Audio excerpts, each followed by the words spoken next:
Besides the tide coming in faster than expected, there's two things you'd never think you'd find returning to your camping spot. A raging fire and this state trooper. And I don't believe in coincidences.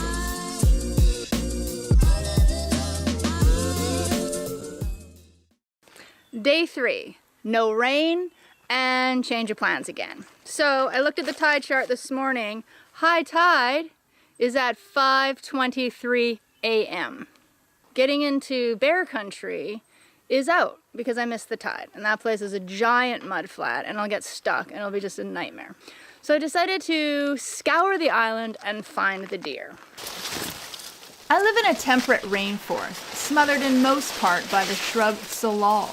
It forms impenetrable thickets, good for deer and a nightmare for hikers. This place is a disaster. It just sucks, I gotta say. It's like belly crawling and bushwhacking through this jungle is terrible. But anyways, good news, I found some tracks. Right there.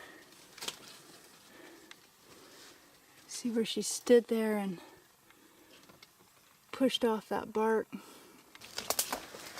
Man, this place is gnarly. This deer could literally be anywhere. So the first thing we need to do is think like a deer. I mean, it's sunny out, it's beautiful. If I was resting, I would want to be in the sunshine, kind of on a place where I had a lookout. And I have a feeling like I should be on this side of the island for some reason. I have no idea why. So I'm gonna go there. Okay, so I'm just in this salal jungle right now.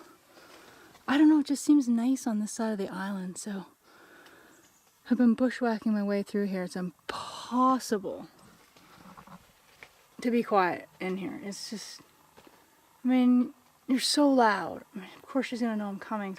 But check this out. I just spotted some scat right there.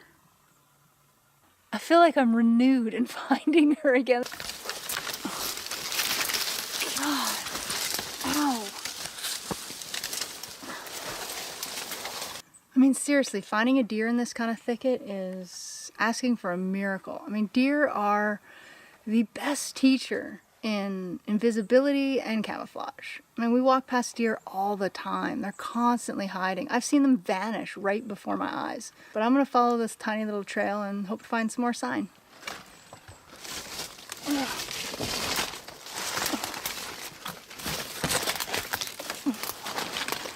Oh, this here looks like maybe she laid down here. I'm gonna see if there's any hair.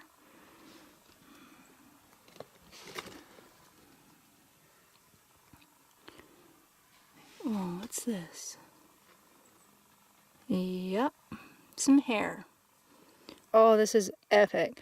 Okay, deer have hollow hair, so they'll bend in a V shape, just like that. So this is clearly a deer hair. Dogs, cats, they won't bend like this because they're not this hollow. They'll just curve. So this is definitely where she laid down. This is great. It's not warm or anything. It's not like she was just here. But oh my gosh, here's another one. And here's a test for you. Can you spot the single deer hair in this photo?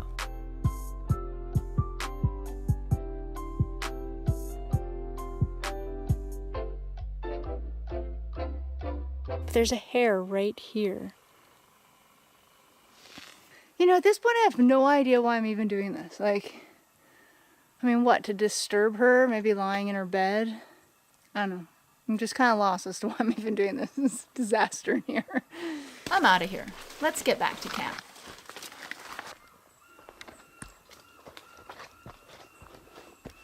Oh. Oh, look at this. Kill site. So really early this morning I heard a bunch of bird alarms, even a robin. I haven't yet to see a robin here, but I heard a robin alarm call going off, and obviously this is why. These ones are good. This little light tip, they're almost streaked with a little bit of light brown. Oh, here's another great one. This looks like a chest feather, striped. I really feel like this is going to be a song sparrow. They all look like they've kind of been pulled out. I don't see any feathers that have been chewed. So my best guess is that this was a little song sparrow that was killed by a little forest raptor. So a sharp-shinned hawk perhaps, a merlin. We've got some kestrels that come by now and again. And killed it early in the morning, just at dawn. I love when this happens and a mystery is finally solved. So randomly in the forest here, I came upon and found the rest of this bird that was killed this morning. Okay, you can see it. Same feathers. Ah, the poor thing. You know, here was that one feather that we saw that had the brown stripe down it.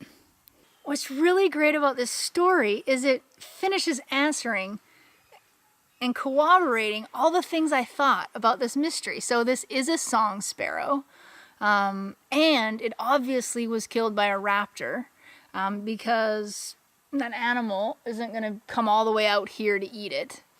And hello, camera. Come on, focus.